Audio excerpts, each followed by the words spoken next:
Okay, so for this one we're going to be passing an edge obstruction at the top.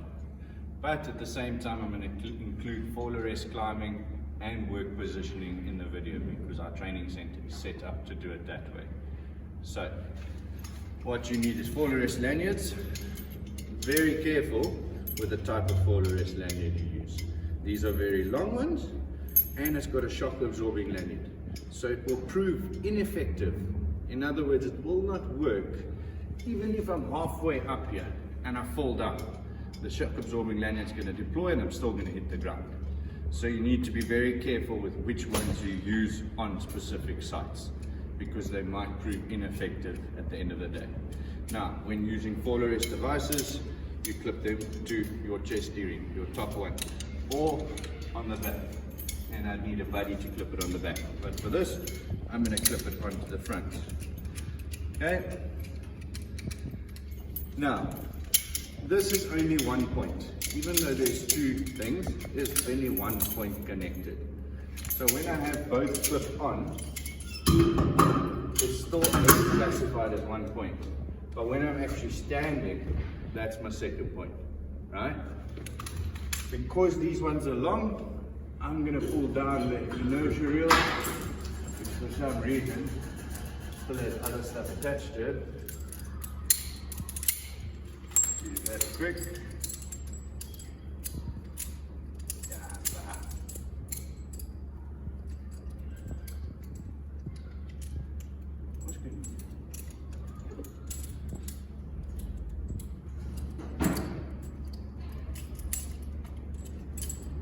Okay. Someone who recently did level 2 forgot to take that off. Okay, so certain fall arrest inertia reels like this one has a shock indicator on it. So right about here, if you were to look closely at it, it's got a little green indicator on there. If someone has taken a fall on here, that will pull up and it will show a red indicator.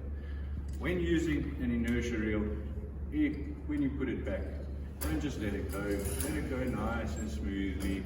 Otherwise it twists inside as far as the cable. You don't want that to happen. So for extra safety, I'm just going to clip this one in because what it does is if I take the fall, it's going to catch me straight away. As opposed to with this, if I take the fall, it can be ineffective.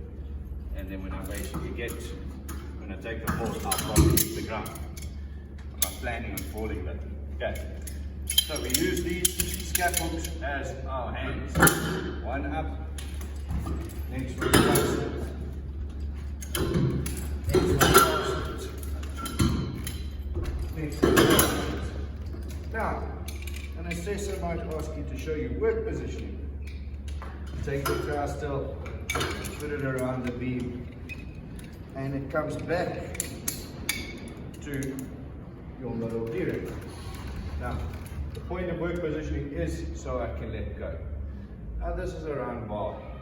If it was a sharp edge or an I-beam or something, you prefer to use a wire sling here. You get different types of work position lanyards where it can connect to your side bearings. On the new pedestal harness, it's a bit weird. I don't like these. I prefer the side bearings because I'm old school. But you would come around off these and then come back with a gree, that type of thing. So, just ask you to show you work positioning. There you go, my hands are free. I can do whatever I need to. Right, I'm going to go on going up and then we will do the edge obstruction.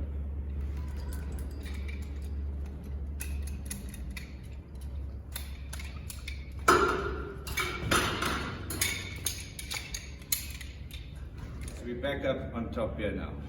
Now, these are my ropes to go over the edge. It's to illustrate going over the edge of a building. That's why the ropes have to be rigged at a 90-degree angle. So, what you need to do is be aware of the edge. You're not going to just go stand there at the edge and then clip in, because there's the risk of falling. So, generally what we do is we're going to take our back up. Now, because everything's not facing upwards, it's all horizontal, make sure the backup faces the right direction. And we're going to stick that on. Right. As you see, We've got some rope protectors here. I'm going to open them up now already, so that they're ready for me to use. Okay, I'm going to take my descender.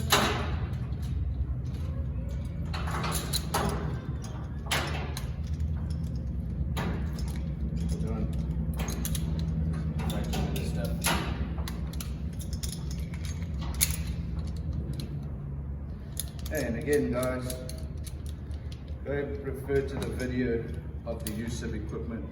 Some descenders may need to be operated one way, or the rope gets threaded through a certain way, others another way.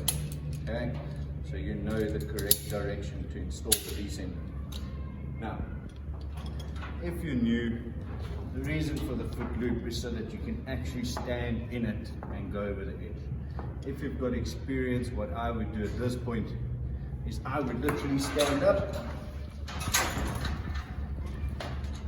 So I stand up at this point, fix this cup stay while I'm here.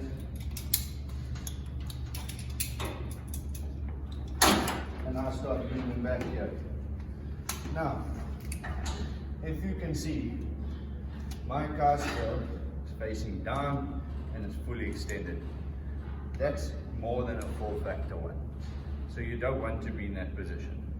So what you generally want to do is bring that 4-factor one down by going on your knee. Bring that 4-factor to a 1 by going onto your knees.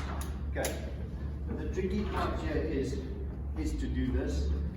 Pick this up, the foot loop, a little bit so you can get your foot in.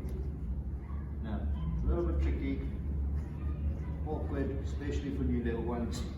But foot's in, I want to go one step higher. See, I'm fat, so I'm a bit top heavy. Go. I'm going to sit down because I'm top heavy.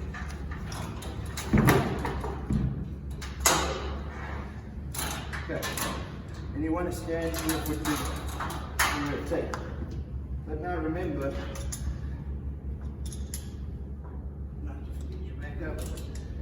this is an edge obstruction. You require rope protection. So what I'm going to do now is I'm going to install this rope protector now already,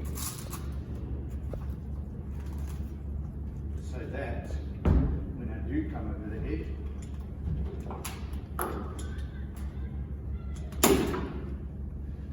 now that's not what you want to see, the rope touching the edge. I did this for the purpose of the video.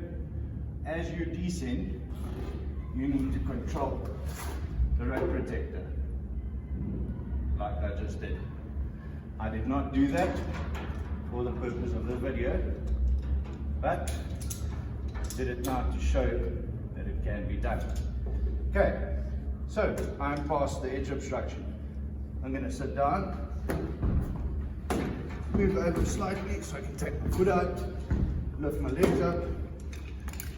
Still got a back up here. I'm going to take the spare back up now.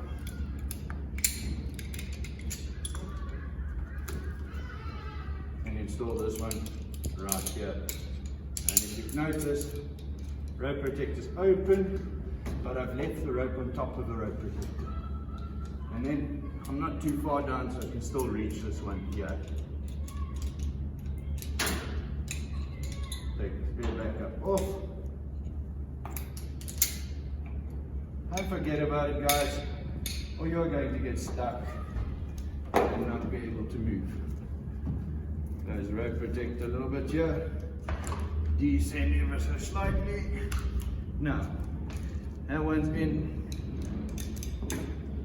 Close this rope protector properly. Guys, it's difficult to descend like this or like this. Push yourself back. Get that angle so that you can push yourself back and walk down. You don't have to descend with all yourself against the board. If you're on a site and you had paint on you, or you're busy painting or something, or you're greasy, you're basically greasing up everything and making everything dirty as you do that. So push yourself back